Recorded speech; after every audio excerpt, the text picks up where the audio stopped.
Good morning, good morning, good morning. Happy Saturday. Happy Saturday.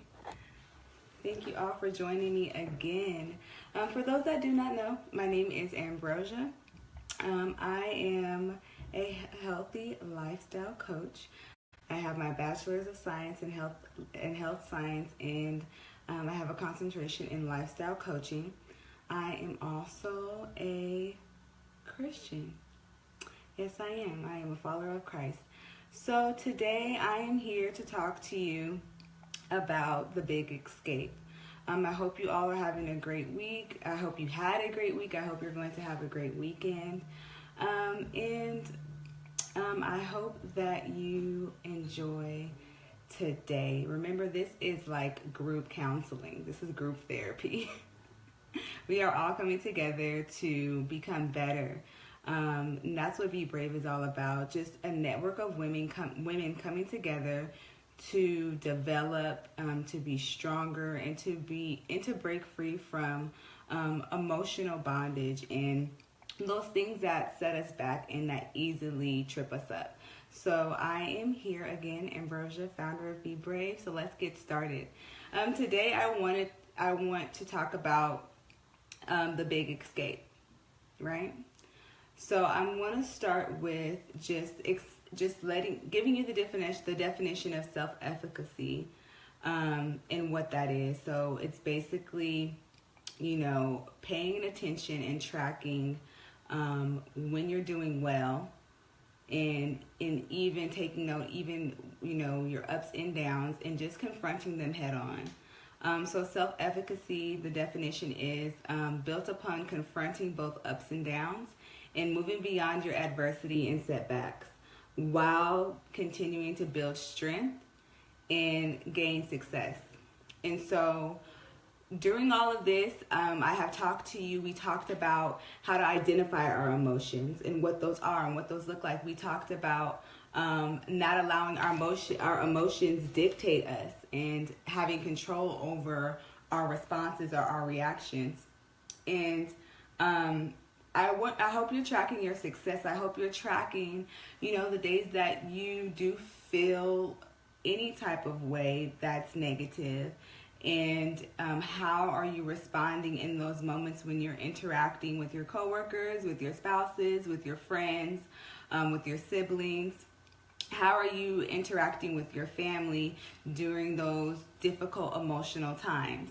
And so that is what I want you to keep track of. Keep track of your success. There may be days that you may be down and you did not react how you normally would. Maybe you're normally someone who's quick to react negative to others while you have negative emotions going on yourself.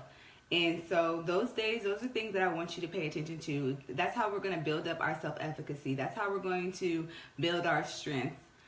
That's how we are going to gain successes. Like the more you fall down, the more successful you will end up being, because you're learning from those trip ups. So since we have identified since we have talked about how to identify your emotions, since we talked about not allowing our emotions to dictate us, I got a lot of feedback our last video, and many of you were asking me to talk about, well, what do we do when we're in the heat of the moment? What do we do when we are in the heat of a disagreement with someone? What do we do when we're in the heat of a disagreement with family members, co-workers, boyfriends, spouses? Like, what are we supposed to do in those times? How do we not allow anger or violence or just depression or sadness or even anxiety overtake us when we have those moments of dysfunction, or just those moments when it's hard? Sometimes it's hard. You get into situations with other people and it becomes difficult to not react.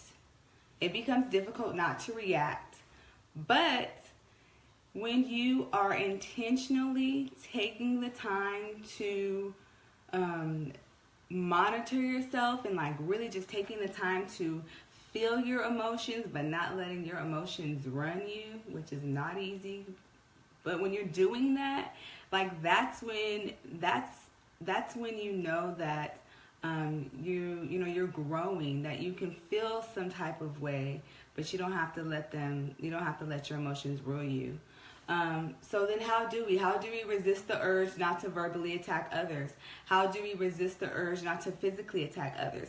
How do we resist the urge not to mentally shut down? Some of you, we talked about indifference, first session, and how some of you guys are just, some of us are just indifferent to certain things in certain situations, and that could be just as problematic as being angry or being depressed. And so I just really want to be able to like help you reframe how you look at things. Like I want to help you reframe how you look at your emotions and how you experience your emotions. I'm not saying not to feel. I'm not saying that you can't be sad, or you're not going to have a bad day, or you're not going to be upset. I'm not saying any of that, or that you're not going to have disagreements or arguments with other people or even debates. What I'm saying is that when you experience these complications or you experience negative emotions, you have to be able to not allow your emotions dictate your actions. And so we need to maximize our positive emotions. The way we maximize our positive emotions is just truly understanding that the responsibility is on us. The responsibility is not on anyone else. The responsibility is on us.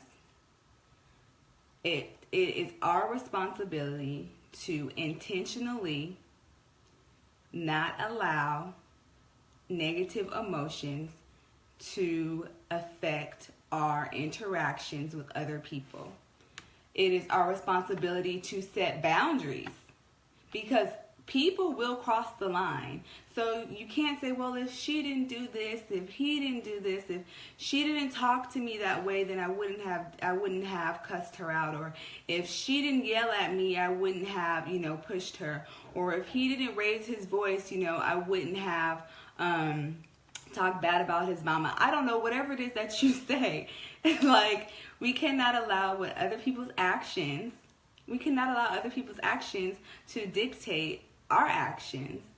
Let alone, we cannot allow other people's actions to control our emotions. That's something totally different. We'll get there later. But right now, we need to understand that we are in control. You're in control, and you have to make your mind up that you are not going to lose control of yourself.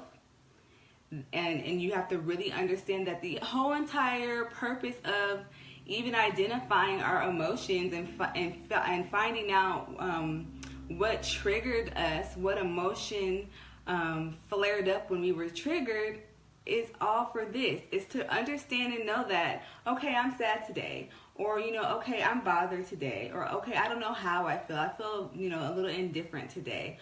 Or, you know what I'm saying? Or I feel hostile today. So since I feel hostile, let me set boundaries. Let me already have boundaries in place, so that when people come to you in these moments, when your coworkers visit your desk, or, when you're in the grocery store and someone's cart jumps in front of you, and you have to control yourself and not, reach out and pull that lady by her hair, or reach out and, do anything or attack an individual. You have to have boundaries and know, okay, when I'm in this headspace, when I am feeling hostile, I have to know that I need to separate myself from my emotions so that I may productively go through my day, and then I'll go ahead and deal with the way I feel later. So finding out what emotions you're most dictated by is finding out how you can control them. Also, we need to make the decision to non-violently communicate. And not violently communicating is not attacking someone physically. It's not only that. Nonviolent communication is actually not elevating your voice, not yelling at someone, not allowing anger to fuel your conversations, not verbally attacking. You can verbally attack someone, and those words, end up beating them down, and then you feel bad later because you said something that you didn't mean, or even if you didn't mean it, you didn't really want to say it. So that's times when you need to control yourself, and really understand that even when our emotions are triggered, like somebody just presses your buttons, because people come along and they will press your buttons. We have to understand that you still cannot verbally attack someone. And that's difficult. I'm not saying that this is easy. I completely understand what it feels like to be wrongly accused, or to be verbally abused, or to be verbally attacked, and then having all of that on me and then wanting to put that off on someone else. Oftentimes as human beings, we sometimes give back or put out what we receive. And honestly, we have to allow our mindset to be developed to where we put out what we're putting out, not dictated on our situation or our circumstance, not dictated on what's going on within our relationships or our friendships, but simply because that is what we need to do. So we simply just put out joy and peace and good vibes, because that's just what we have decided to do, versus receiving someone's anger and then meeting them with their anger. It just ends for a disaster. So number one, take responsibility for your own behaviors. Number two, make the decision not violently communicate. Make the decision to not do that. Make the decision to not verbally attack. Number three, pay attention to the signs. Pay attention to the signs. This one it can be a little difficult. There are times where you're going to be in situations and you feel as though there's no way out, like there's no other way to handle a situation but to maybe confront someone, or to go off on someone. You feel like there's times where like there's no other choice, like you feel like you're backed up against the wall. But if you pay attention to the signs and you have boundaries in place, then no one can push you to that limit. No one can push you to the place where you don't want to go. And so pay attention to the signs. Know and understand that God always gives us a way of escape. Always. He literally always gives us a way of escape in hard times, or in confrontational, heated arguments between our friends, between our spouses, between our co-workers. God always gives a way of escape. And sometimes that way of escape in those situations where you want to go off on someone and they may be yelling at you and you may be in a heated discussion or disagreement, sometimes that way of escape is to remove yourself from the situation, remove yourself from the conversation, say, you know what, I understand you're upset about this and we don't agree and we're not meeting eye to eye. Can we just come back and talk about this on a later date? Like, that's the right thing to do. And we have to choose the right thing to do over choosing what feels good. Because it does feel good to go off on people. It does feel good to give attitude, especially when you're receiving it. However, that is not beneficial for you at all. It's not beneficial when you're trying to develop your character and you want to put off, that you're classy, and you want to put off that you're intelligent and you're smart and you're an upstanding citizen. But you can't do that if you are putting yourself in a place to where you are tearing down your own character.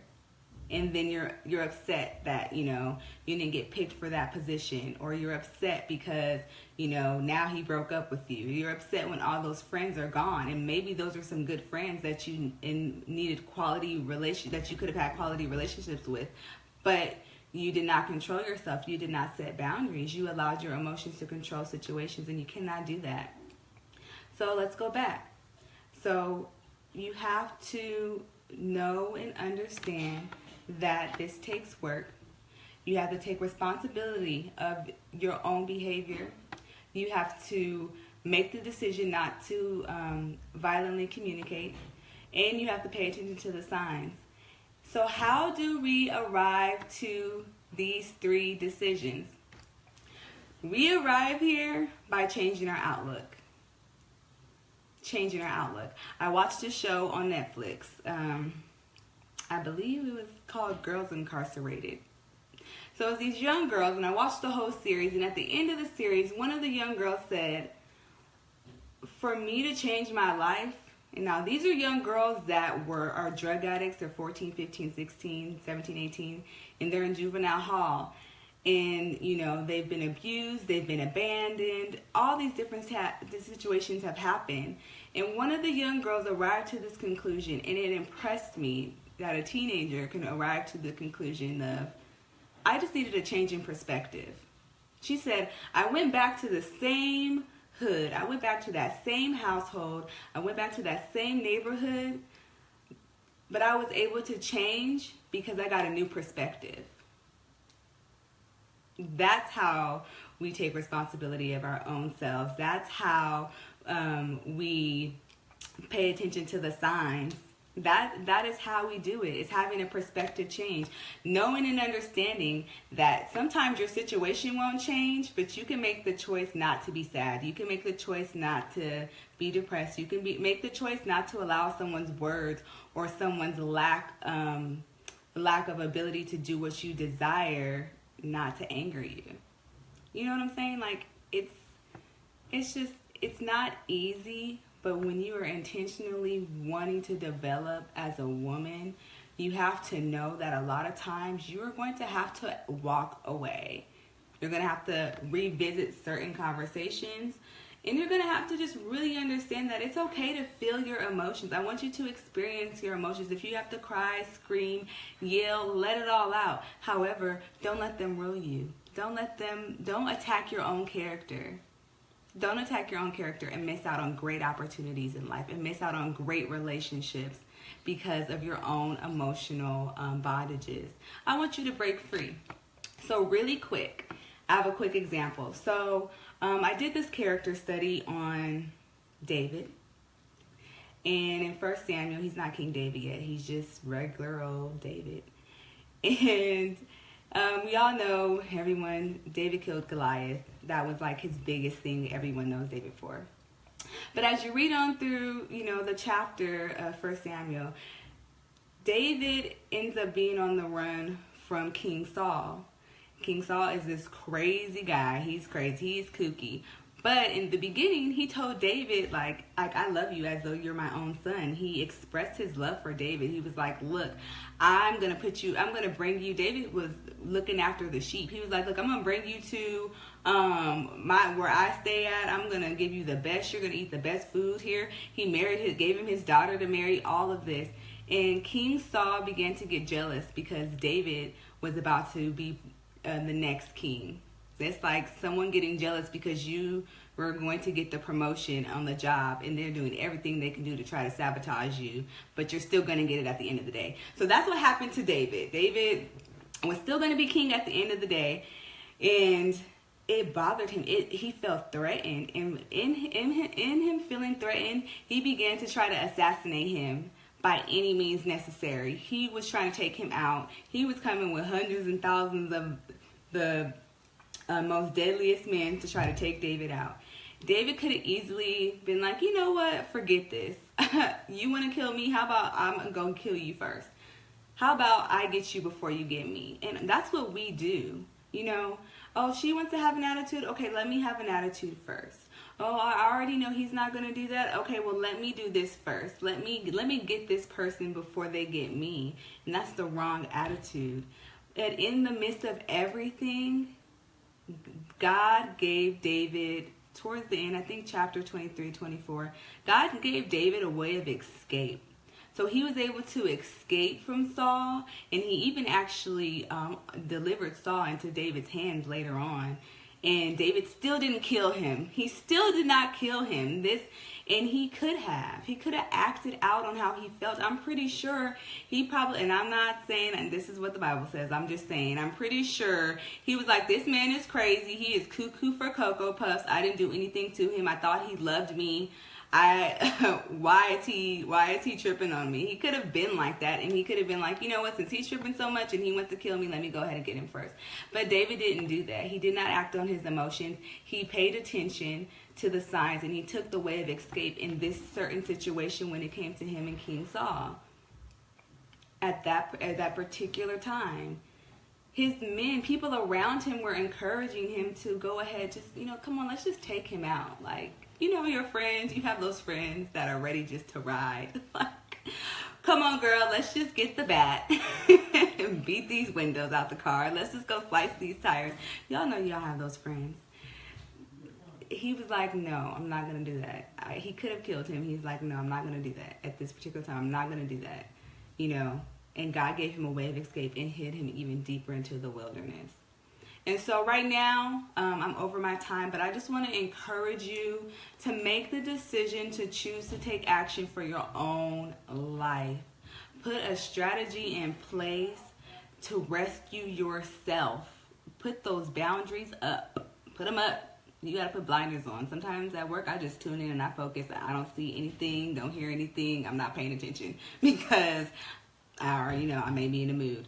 So put those boundaries in place. And I just want to challenge you to really take the escape route that you're given. If you can remove yourself from a situation, if you can remove yourself from a conversation and revisit it later, that is okay, as long as you maintain your integrity and keep yourself in check and keep those emotions in check, especially when it comes to our relationships, our friendships, our family, and our coworkers at work. You don't want to be passed up on a great opportunity because you're known in your office to have a bad attitude, or you're known in your office to always react, to allow your emotions to control you. You don't want to do that. So get yourself together. Alrighty, so last recap. Number 1, take responsibility for your own behavior. Number 2, make the decision to non-violently communicate. Number 3, pay attention to the signs. Take that escape route. And number 4, just choose to arrive to the decision that you're going to reframe your way of thinking, reframe how you see things, and not allow your emotions to control you, okay? Alrighty, so that's it for today. Thank you, ladies, for joining me. Again, I am Ambrosia, and I will see you next time. Have a great weekend and a beautiful day. Bye.